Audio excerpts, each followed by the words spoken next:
to the Coaching Uncovered podcast. My name is Brent Davis and I'm the host of the podcast, and I am excited about today's guest. We've got an Australian again. We had an Australian in the episode just gone, and we've got a South Australian on the call today. So Daniel Blackwell, thanks for coming in and talking to me. G'day, Brent. Thanks for the opportunity to have a chat today. I'm really looking forward to it. No, it should be really cool. I think you've got some really cool things to share with everyone out there, and I'm keen to get into how you go about your coaching. But I'm curious to hear your story about how you started. How did you get into golf? How did you go down that coaching pathway? Oh wow! Okay, this is it might be a long-winded story, and I might look into it. It might be probably a little bit more Tasmanian than South Australian, but now that I reside in SA, love the place. So I'm very much a bit of both. But I guess when I grew up, I grew up on a dairy farm in Tasmania, out in the Midlands, pretty much the middle of nowhere. And apart from getting up early and helping out the family with the farm, there wasn't a heck of a lot to do. So I was quite fortunate. My great-grandfather, he was a patron of the local 9-hole course, which was called Eldersley Golf Club. And he donated some land there to help set it all up. And it just it's such a long time ago now, but he bought a couple of clubs for me just to get started. I pretty much I'd just be practicing as much as I could when I had the opportunity. There's something about it that I really I just loved about it. I guess it was just that challenge of how hard it was to actually hit this golf shot as straight as possible. And when I would sort of get into the game, I guess the thing that probably resonates the most with me is that when I would, I'd have to catch maybe 2 buses to get to school, okay, because it was that far out of everything. So at the morning, I'd try and get up early and go out, and I'd actually practice out in the paddock, out in Mum and Dad's backyard, and I'd do the same when I got home. And that challenge of working on my game and sort of being able to have that opportunity to go up and play the local course, met heaps of really nice, they were pretty much all farmers from the region, and it was just great to get up there and to be amongst the club. And I was a member there for years, and had some success there as well. And I guess that opportunity to play, because no one in my family plays. Mum and Dad don't know much about the game, bless them, but but it was just all self-driven, I guess, in the way of me wanting to get better, and I just love that challenge of the game. That was the big crux of it, I guess.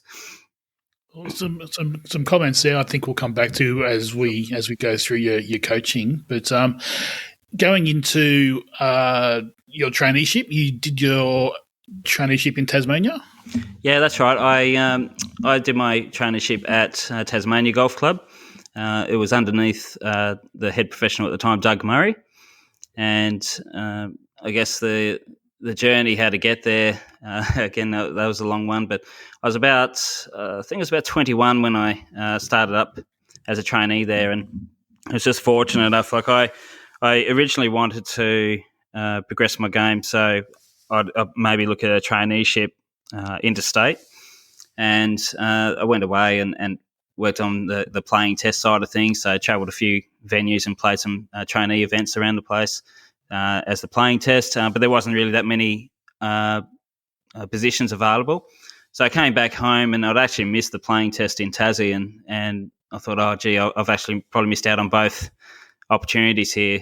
And I called around all the clubs around the place, and Doug was the one pro that called me back, and he said, oh, by a chance I've actually opened up another store, like another golf shop. So he was running a pro shop at Kingston Beach Golf Club.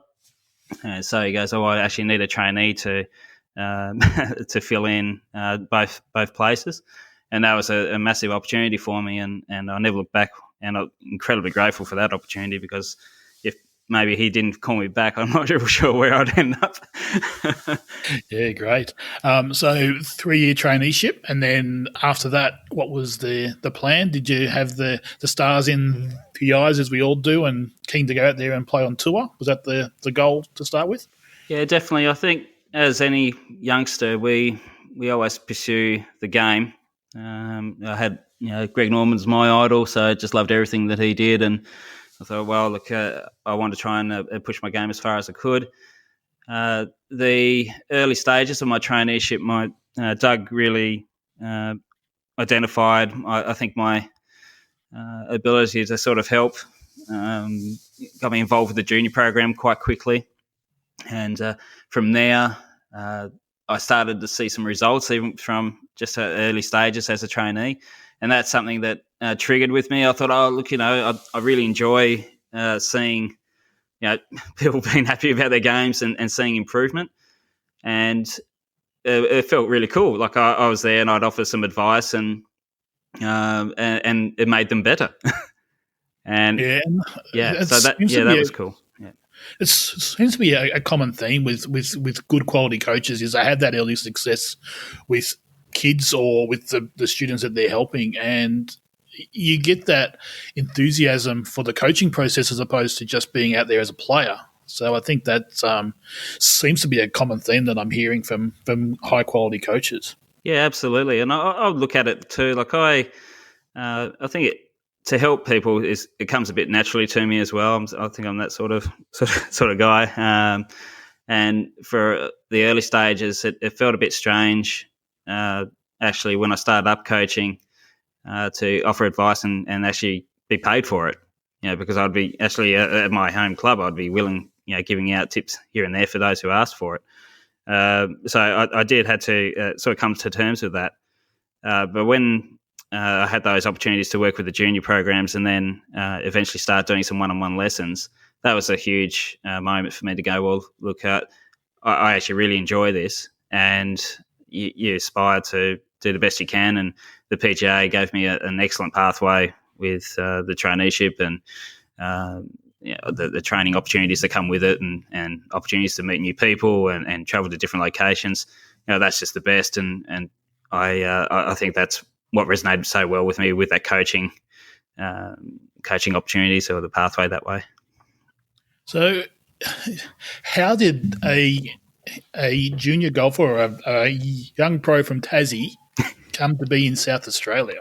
Yeah, well, I had probably about I was involved with the Golf Tasmania state program, and when I finished up at Tasmania Golf Club, I ended up becoming a head professional at Kingston Beach, and I was quite young when that occurred. I think I was one of the youngest club pros in Tassie at the time, and that was a huge responsibility to all of a sudden you've gone from working underneath a club pro and then all of a sudden you're the man, and being so young and then managing staff underneath you as well. It was quite intimidating, and I enjoy it. I'll probably be honest, like it was okay, but it didn't really fit me that well.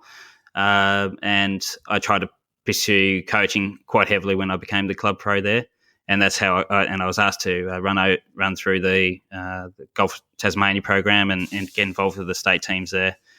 So I continued that. I did that for about 6 years, so coaching both the junior boys and girls, and then I guess each year you reflect on where your pathway is and where you're progressing, and looking at it in the sense of going, well, am I going to keep on doing this? Am I going to grow as a coach, as an individual?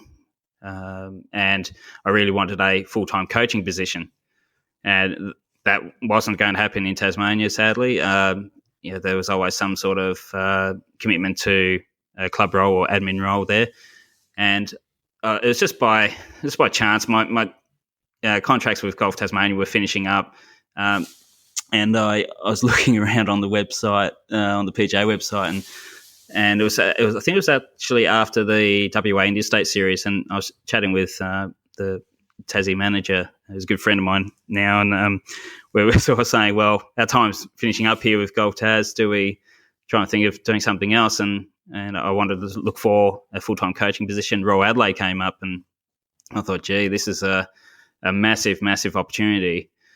And I thought, well, what have I got to lose, really? I'm there. I'm trying to get better. I thrive on having success, and I wanted to push myself more and challenge myself more.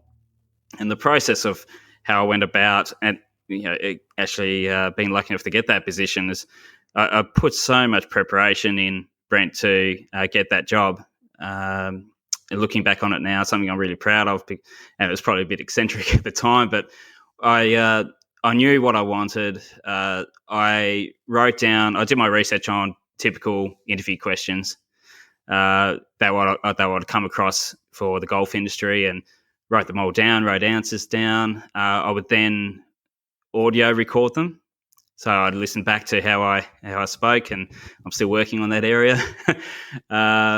And then I actually recorded myself video-wise and to see how I would come across. And I was totally prepared for the position, or for the interview, sorry. And I went over there, went through, did a bit of history check on Royal Adelaide as well, said the right things, travelled back to Tassie the next day, and I got a phone call the next morning. And and I was fortunate enough to get that position, and I had probably 2 months to pack up and head over. And that was tie yourself and head over to a whole new city. Yeah, and the drive, because I caught the ferry across Bass Strait. I had my car, I had my Titleist travel cover with all my clothes in it. I had a couple of boxes of books and my golf clubs, and that was it. Wow. And I just drove from Melbourne straight to Adelaide. I remember travelling across the border and just thinking, okay, I'm now in South Australia. This has to work. I have no choice. I've left everything else behind. I didn't know anyone in South Australia. Left all my family back in Tassie, and it's been the best decision I've made. One of the hardest decisions I've made, because I don't see my family all that often. But I've set up a new life over here, and I've had some really good moments over here as well. So it's a long story, but we got there. Oh, that's a cool story, and scary as well, I'm sure. So out there by yourself for the first time, an awful long way from home, essentially starting from scratch. That's a pretty cool story. So it brings me to a couple of questions. So you spoke before about you were the head pro at a club at a very young age. Yep. Didn't like that type of role, and I think that's the way our golf industry in Australia is changing. So 20 years ago, probably say 20, 30 years ago, it was all about the club pro did everything. He was the teacher. He was the guy behind the counter on a Saturday starting the field. You think that, and it certainly is changing, but how do you think that's going about now? So there's it's certainly in the private clubs, there's specialist teaching pros. There's a specialist head pro that oversees it, and there seems to be specialists in all the roles. So is that more of a common thing these days, do you think? Yeah, definitely. I think we now have that opportunity that we can specialise in a particular area of the industry, and there's traits that don't necessarily requirements that don't necessarily match up to the person, and whether or not you can work on upskilling, that's fine. Yeah, we have that through the ACE program, which is brilliant. But we look at it now that you're going to start seeing more and more specialist coaches, I would say, or specialist professionals. And I also think the model of the club pro now running his golf shop as a separate entity, that's starting to potentially drift away, and we're looking at clubs taking over the golf shop as the whole business. That's the case at Kionga, where I'm at now. The golf shop is run by the club, but we have professionals in that situation, and a coaching team as well.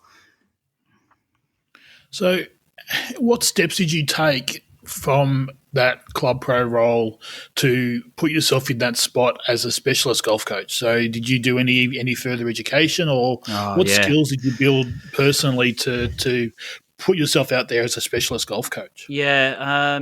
I would look at it in a way of I'm always pretty big on reflecting and I guess just cross checking where I can improve and what I'm doing well, and I do that on a regular basis. And the programs that we have in the way of upskilling, I went through the Titleist Performance Institute, and that's a huge part of our industry now with the golf fitness, and that started to open up my eyes in the sense of there's a lot more pathways you can sort of pursue in the way of training, and it gave me some good contacts as well.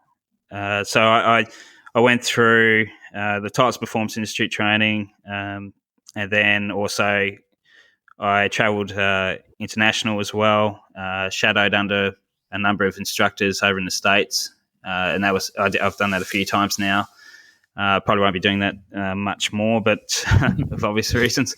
COVID world. Yeah, but I guess that's what I guess that's what would have been a big focus of mine, is to go, well, okay, what avenues do I have within the industry to get better at what I do?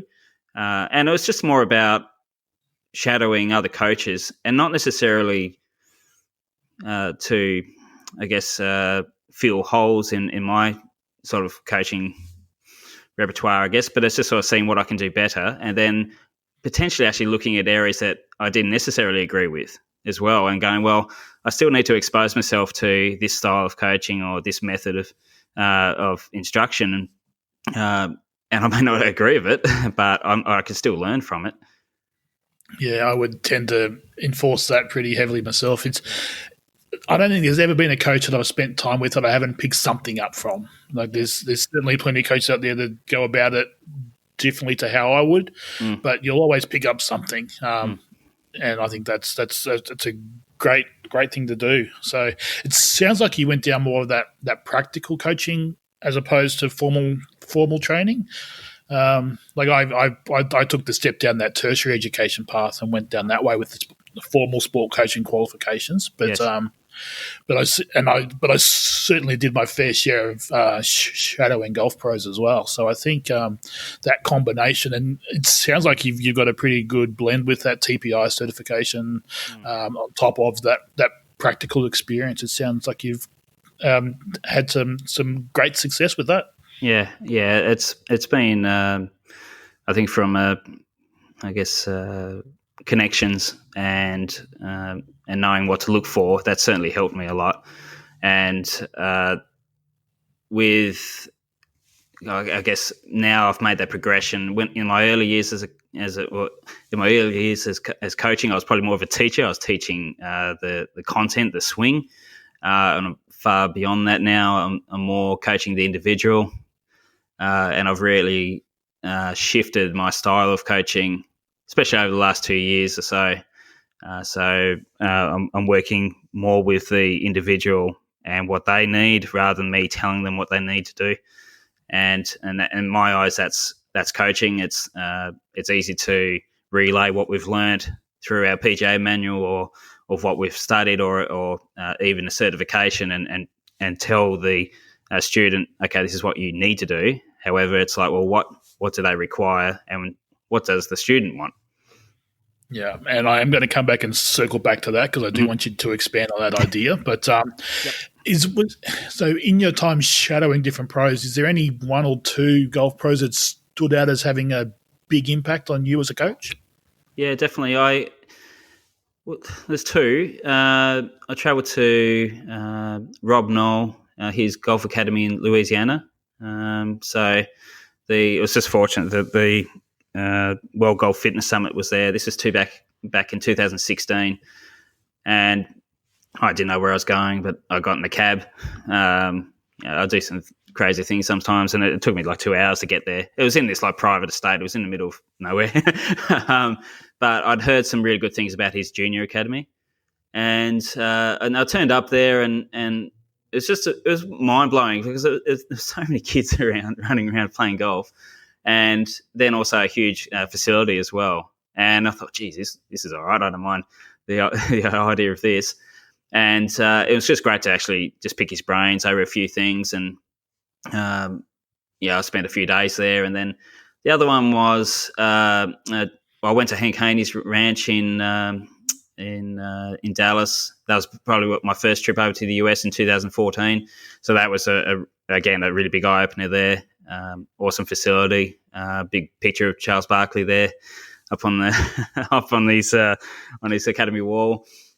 So they're probably the two that really stood out for me. And I took areas of their style and brought it back home with me. Yeah, it's powerful to be able to go and see those kind of coaches and take those parts that apply as a coach to yourself and come back and generate your own thoughts and processes about how you're going to go about it, which kind of brings me back to that learning-centered coaching, which is kind of where we see your name pop up quite a bit. Can you explain to everyone out there what that means to you? Yeah, so like I mentioned earlier, I would say early stages of my coaching was about teaching the swing, teaching content, and I realised that over time there's a ceiling, I guess, of how far you can progress with a student in that regard. And sometimes you would, maybe I'm looking at it as a young coach perspective. Like I think I would get a bit agitated when someone wouldn't, pursue what I was telling them, because I'm thinking, well, how dare you not do what I'm asking you to do here?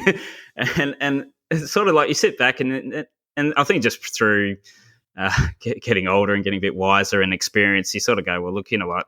I'm not going to control this person. I can't control this person, but I need to know what makes them tick, and I need to know how is the best way to deliver information to help them achieve what they want. And that's what has been a huge shift for me last few years, is that I'd be asking the student a lot more questions, and rather than telling them what they need to do, it's about, well, okay, what do you want me to help you with? And so in that regard, there's a lot more personalised coaching in sense of setting up goals for them, understanding their strengths and weaknesses, and building a development campaign to help them progress and achieve the results they want. Okay, and do you find that you still push players towards a certain goal, or do you go straight down exactly the path that they're keen to go down? It's a discussion, and we look at it in a sense of I had a student I sat down with. He's completed a couple of campaigns that we've worked on, and now we're looking at, okay, well, he's down to a 3 handicap now. And I'm like, well, his goal is to get to scratch or shoot under par. And I'm like, well, okay, let's see, rather than overhauling your swing pattern and tidying up a few of the holes that way, let's see what you can do or what you currently do better, and just trimming the layers a little bit in the sense of with their game to help them achieve what they want, and probably looking at it in the sense of when you have a player there and they want a specific goal, you need to listen to that. You need to understand that, okay, this is what they want, and you need to do everything in your power to help them achieve it. And you also need to say, well, look, I think you're capable of doing this, or I think this is probably a little bit more of a realistic expectation level. And that's one thing too. It's always interesting to ask players what their expectations are with a particular style of shot or a particular score as well, because sometimes they don't match up. And again, it's a lot more conversation happening with my sessions. It's like there's times when we've hardly hit any golf balls, but we've done a heck of a lot of learning just purely by discussion and the application reflection and putting in good processes. We're going to get some background noise by the sounds of things. We're getting a bit of rain coming through my house on the tin roof. So here too.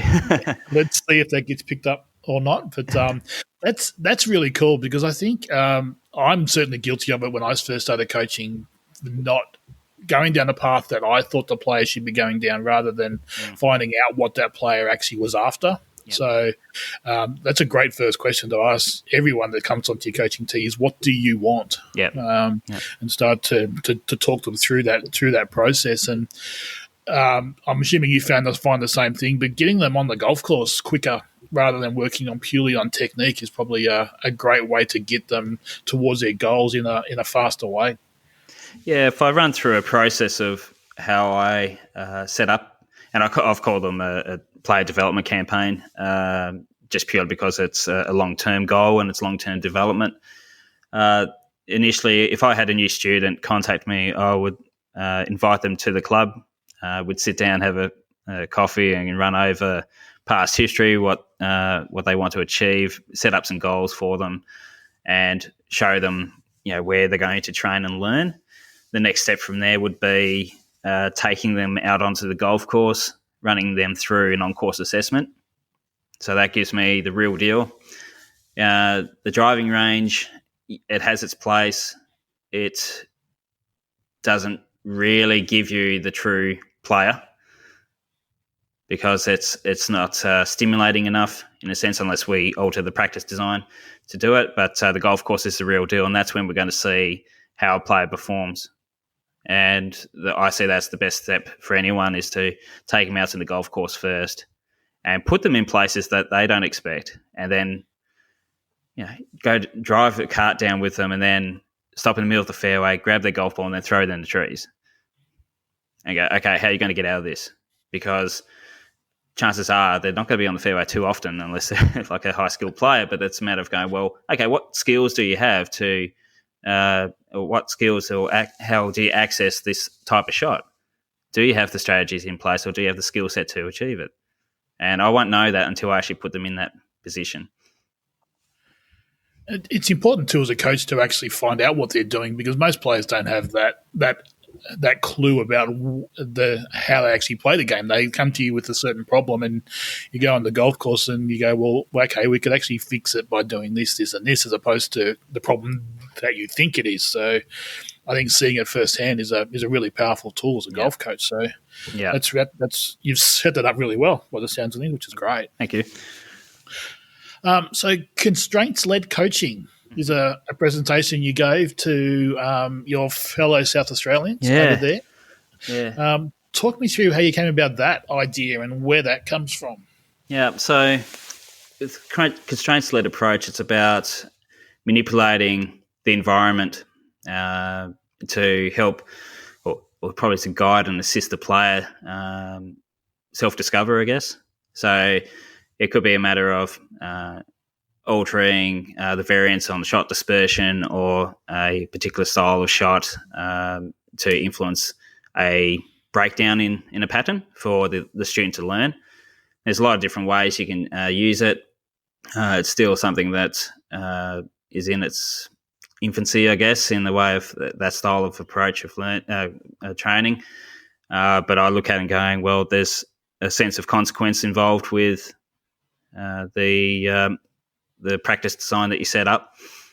But I will look at it in the sense that I was fortunate enough to I spoke with Peter Arnott. He's over in Scotland there, and he has a constraints-led approach practice, and I think I sort of learned a bit off him, and then I'll look at it in the sense of going, well, through my natural way of coaching, I actually discovered that I coach very much that way. And it comes back to, looking back on it now, and this is how I sort of mentioned it in the presentation for the PGA. I go back to my early years as when I'm growing up on the farm, is that I in the early stage I only had an 8-iron. It was this Greg Norman blade 8-iron, had his signature on it. It was awesome. I practiced that much with it that I wore the number off it.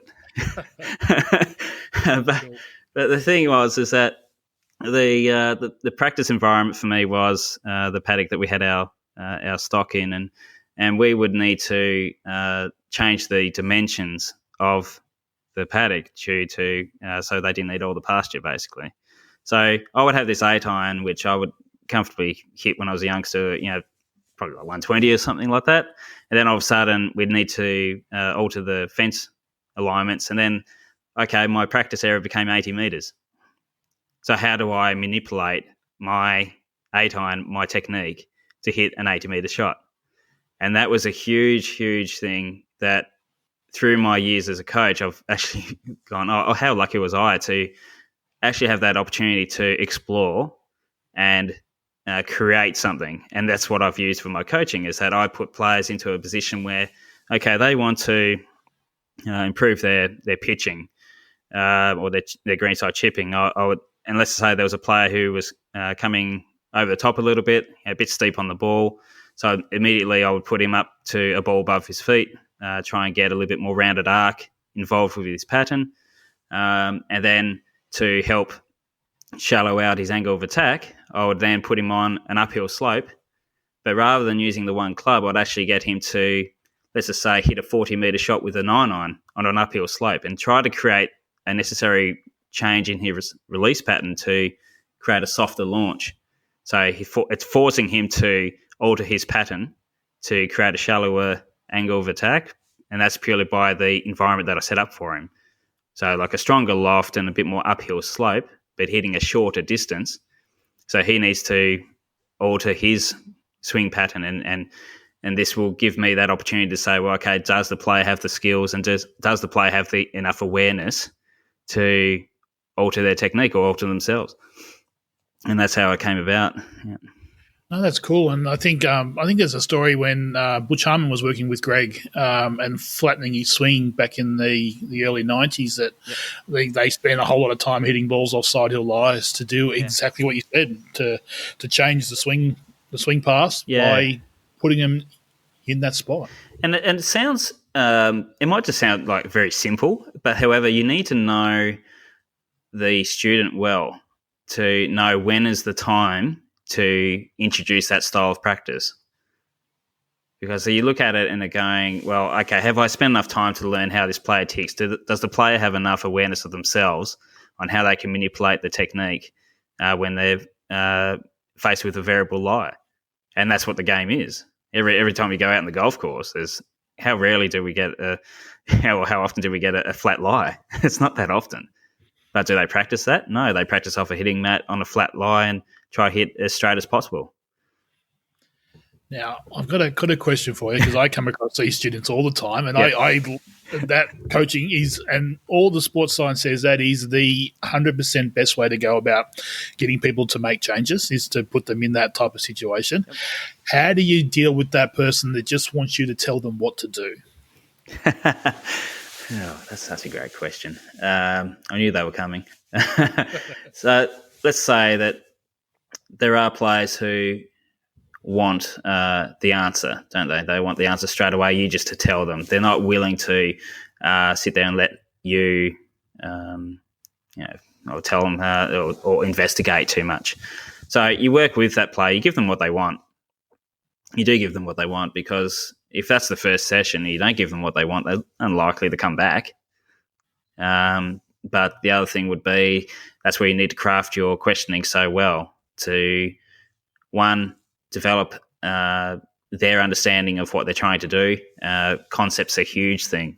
Asking about what they attempting to do with that shot, what's their intention for that shot, what's their triggers or their swing cues as they're hitting, and they'll riddle off this huge list.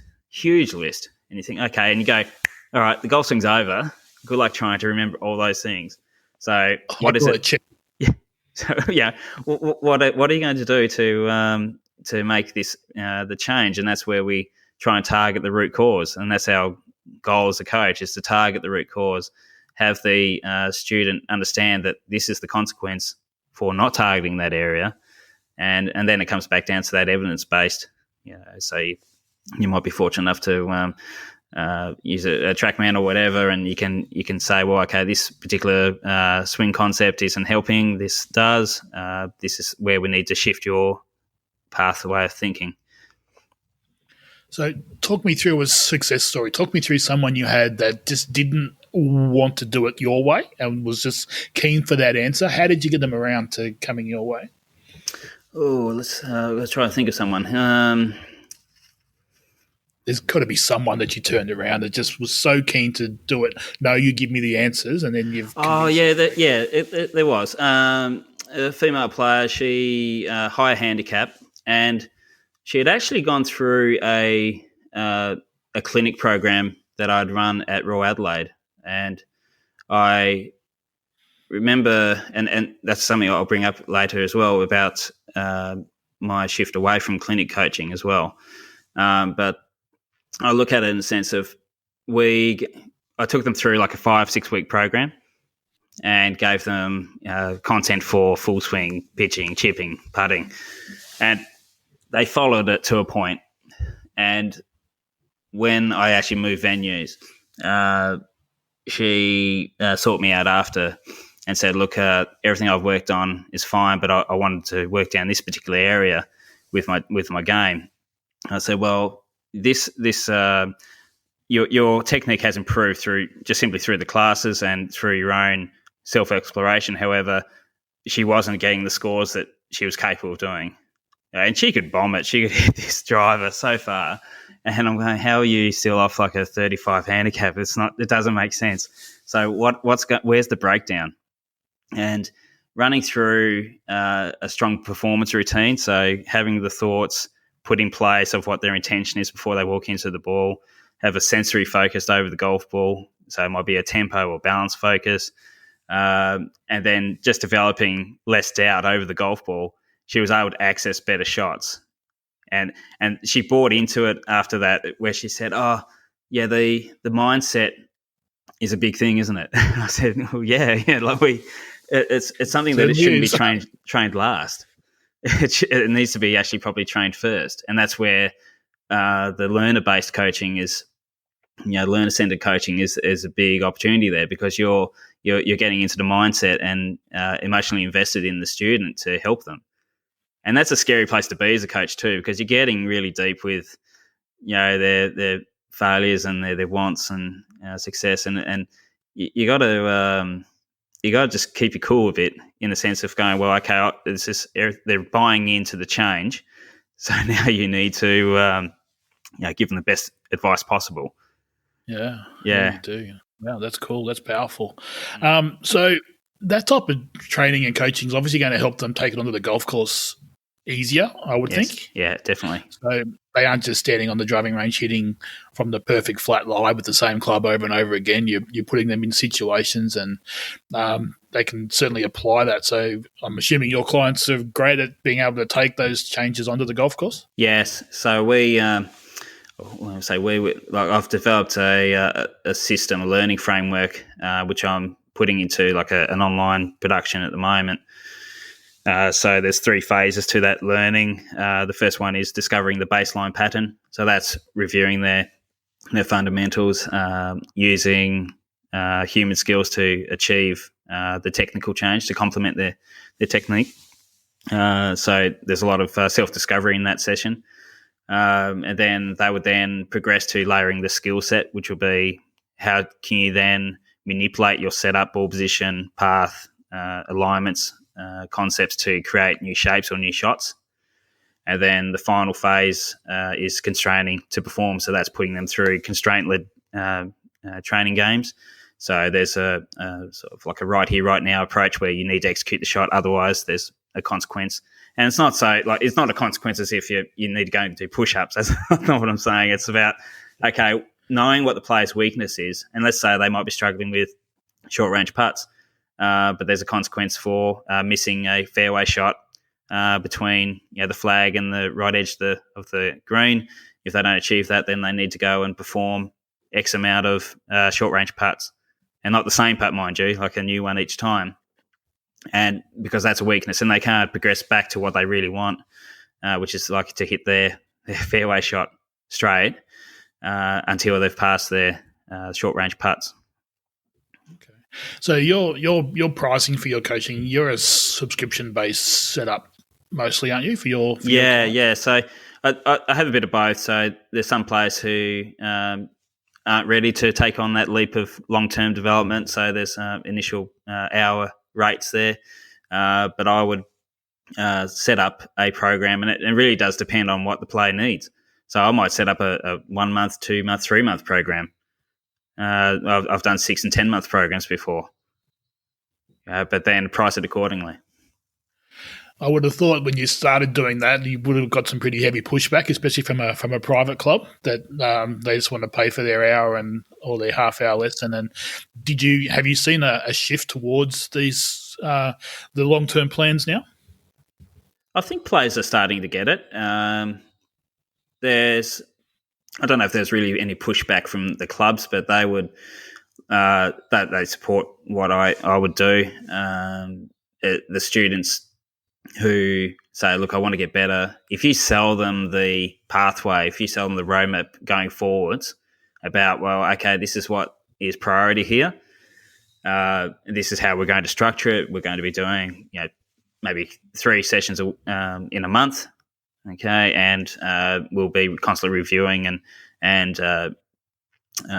trimming, the pathway over the coming months to help them narrow down their focus to certain areas. And that's where stats are so vital as well. So you can get players who have, there's heaps of stats programs out there now, isn't there? So you can gather as much data as possible, but also actually just going out on the golf course and playing a round of golf with them, and doing that on the odd occasion, you can certainly learn where areas need to be targeted first. And the player's got a pretty good idea too. What would your split be with your clients? How many are on programs and how many are just paying as they come for coaching? I would say probably about 60-40, so 60 on programs and 40 individual. Great. Which is great for me. And that's probably where it's at now at the moment. Yeah, and do I want to shift it, to 100% programs? I don't think that's realistic. I don't see everyone's going to be committing to long term because everyone's different, aren't they? Yeah, for sure.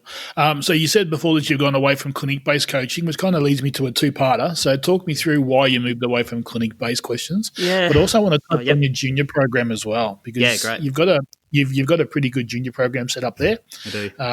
It'd be pretty cool to hear about your shift towards that program as opposed to the clinic-based stuff as well. Yeah. So I don't think I've done a clinic for probably 2 years now.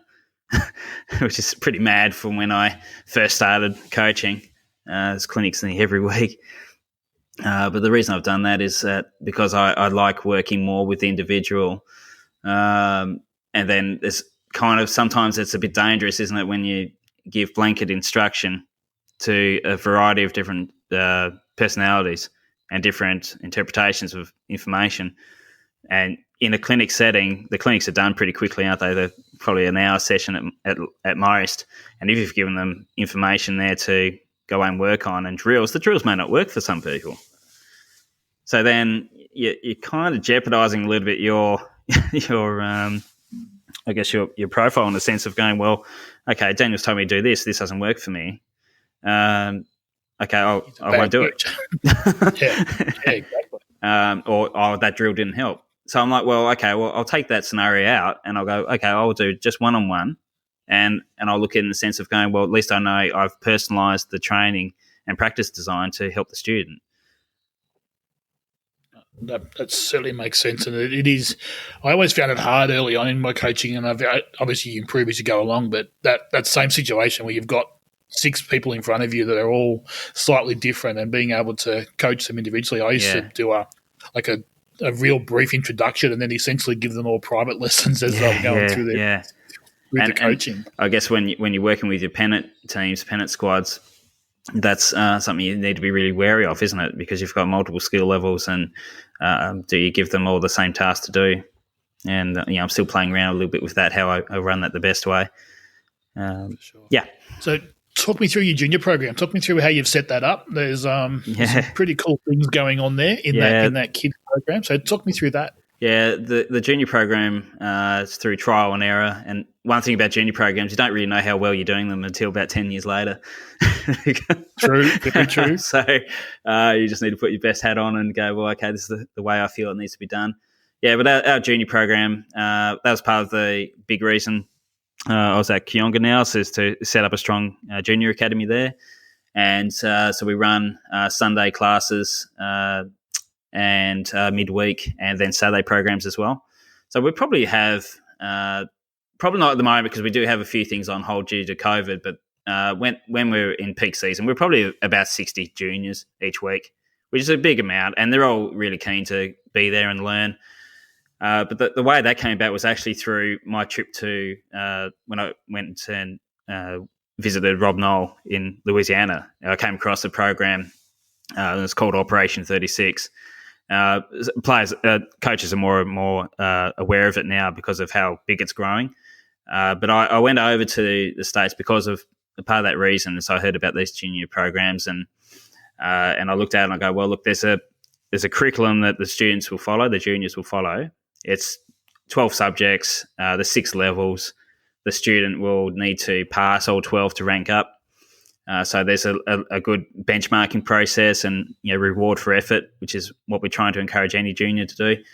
And then there's an on-course component as well, where they start from a short range and work their way back. Okay, so you can use that for any. You don't need to use that Operation 36 model, but you can use that in any context for any skill level. But yeah, so we have that set up. I've developed 6 squads. I just nicknamed them like K1, K2, so on, for Kionga 1. So starting at about, say, 5 years of age to about 8 in the first class, then 9 to 11, then 12 to 16, and then we move it into a bit more one-on-one development that way. But it's working really well. The program itself has online content. So there's an online app that they can use. And the cool thing about it is that when I went over to the US, it wasn't available international. So it was only American-based. And I said, well, look, I really want to launch it. I really want to get it up and running outside. And so it was the first academy set up outside the US, and that was actually at Royal Adelaide at the time. And from there, it's just grown. Like the license became international, and I think there's probably about a dozen facilities now set up in Australia. A really good one over in Joondalup there with Axel Donaldson over there. He's doing an amazing job with that. And a few on the eastern sides as well. And then I think there's some in New Zealand now. So it's pretty cool to know that I've, maybe not directly involved, but like I had a big influence on having that program coming out of the US. And I think that's something that we can look in our national program as well. We probably can look at modernising that a little bit and using key attributes from other programs out there.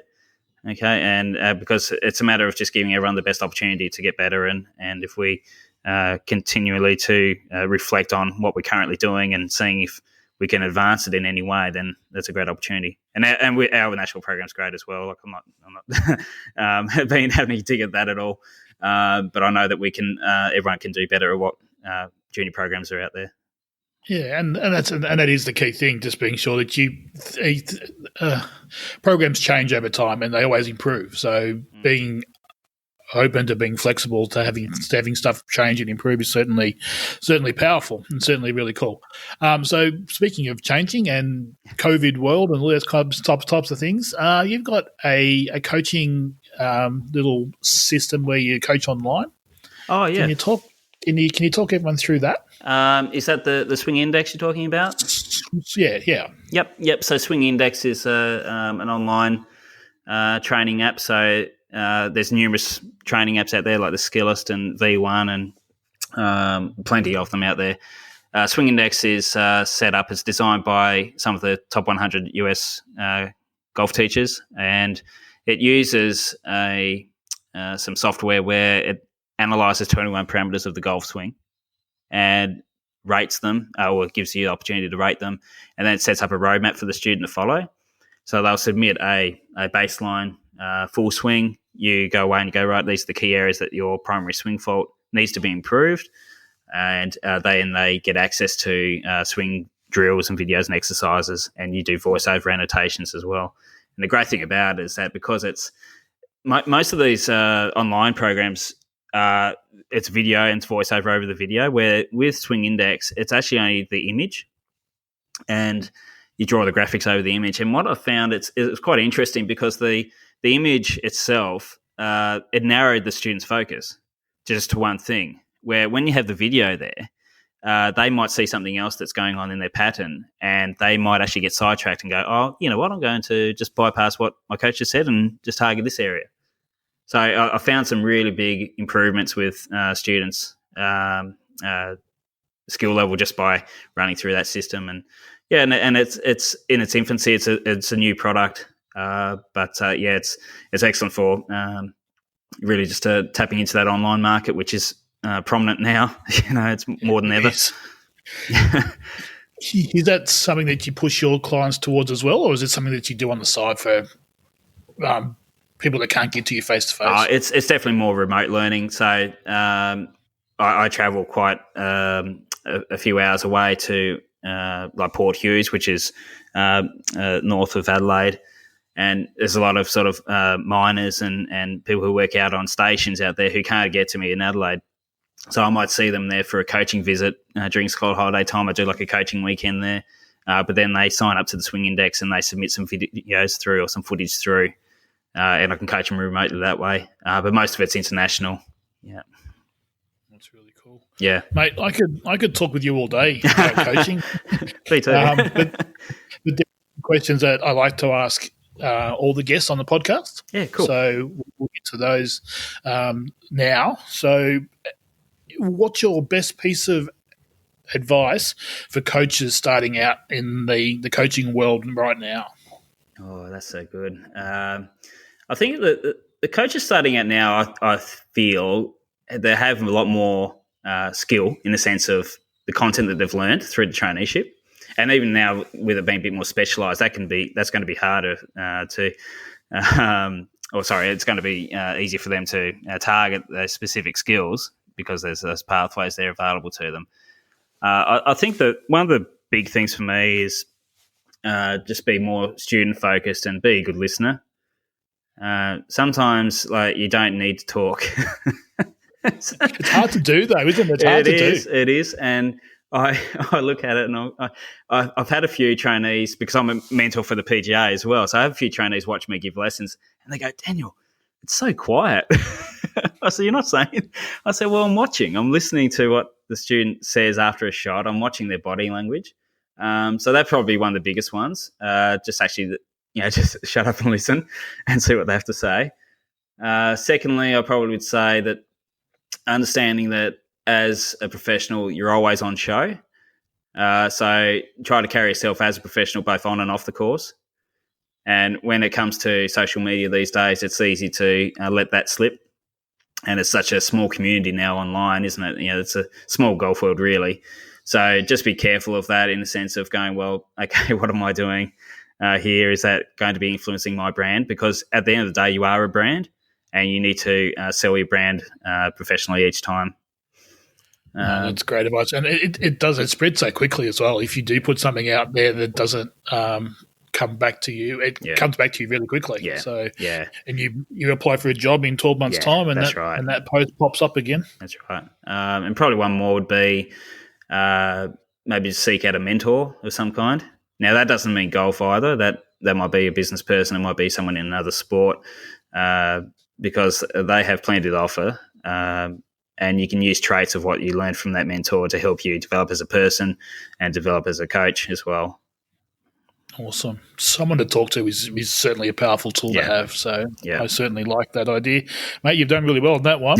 So the advice for golfers out there. So hopefully there's a few golfers tuning into the podcast as well. So if there's any golfers out there, what advice would you have for them starting out or just to improve their golf? Yeah, I would say pay attention more to your pre-round warm-up.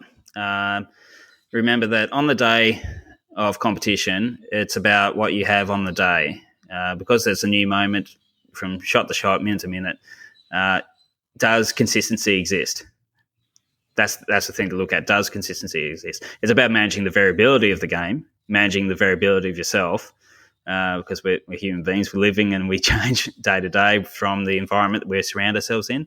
So the pre-round warm-up is a vital opportunity for you to not play golf swing, but just get your mind and body in a great place. So targeting your balance, tension levels, tempo, there's a numerous amount of drills out there for those to help you calibrate what you need, in the sense of, okay, this is today I'm feeling that I need to be a bit more biased with my balance on my left side.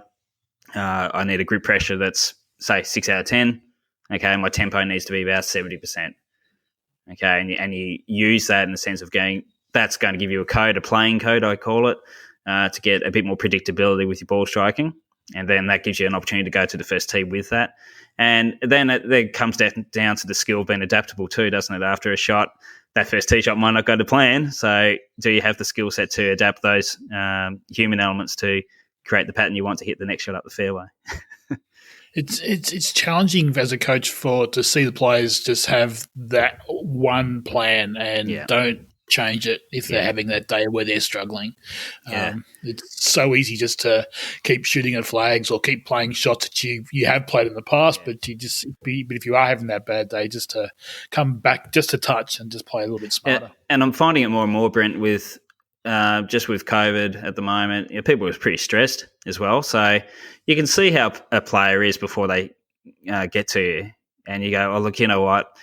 Maybe dialing in the technique isn't the plan today. Maybe it's about going, well, let's see how we can manage yourself better and get yourself into a learning state, and then give them the strategies to best prepare themselves for the round, because they may not have as much time at the moment to practice or play due maybe working harder or managing their skill, their work life. So those sort of pre-round warm-ups are pretty vital. Great advice. Would you change anything in your career? So you've obviously had a pretty awesome career, pretty cool career so far. Yeah. Is there anything that any sliding door section where you might want to go down a different path? To be honest, I wouldn't. I know I'm very, very fortunate to be in the position I am now. I work extremely hard on what I do, and away from the course, I'm working. I'm working on what I can do better, both as an individual and as a coach. The way I look at it, those experiences that I've gone through have made me who I am today. So, is it fair to say, "Oh, look, do I need to change anything?" No, I don't. I think it's like, well, it is who I am today. So, and I'm happy with the person I am today. I'm grateful for what I've been able to achieve and the people I've met, the industry I'm in. For me, it feels like it's the best industry in the world. I've got my dream job here, but I work hard to keep it that way. And but I do realise that it's more to life than golf too. Yeah, true. It's a completely acceptable answer that you've every step you've taken has brought you to this place where you are now, and that's fine. That's no issue with that whatsoever. Thank you. So you can answer this both ways, or one way, or two ways. So 5 years' time, where do you see either yourself personally, or the game of golf in general? Yeah, I think where I'm heading at the moment is certainly down more coach development space. I've had some quite influential mentors over the last couple of years that have really helped me, and maybe just expose a few new ideas. And whether or not it's in golf or not, I'm not sure. But also the being a mentor for the traineeships, that's my opportunity to play around with that a little bit as well. And even with staff members as well, just to help them. But I'd say quite close to doing what I'm doing. I've got some promising students coming through who are pursuing professional ranks, so I'd like to see a few more players out on tour. I have a couple out there at the moment who are doing well.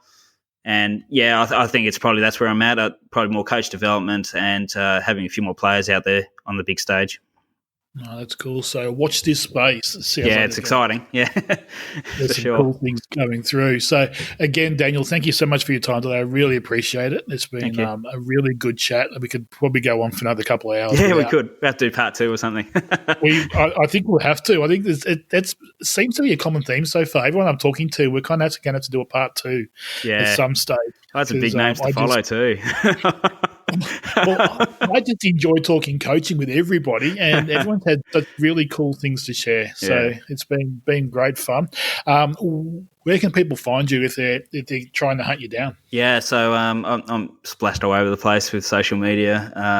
Probably where you find me the most is on Instagram, just Blackwell Golf Performance. That's Blackwell_golf_performance. I've got my website, blackwellgolf.com. Yeah, you can find me anywhere, really. Just Google it and slow if you've got something floating around somewhere. It'll come up there. Yeah, so thank you. I will put those plugs out there as we put this show up. But Yes. Again, thank you so much for your time. I really appreciate you coming in and talking to me. Yeah, thanks very much, Brent. Thanks for the opportunity, and all the best with the future sessions. Thank you.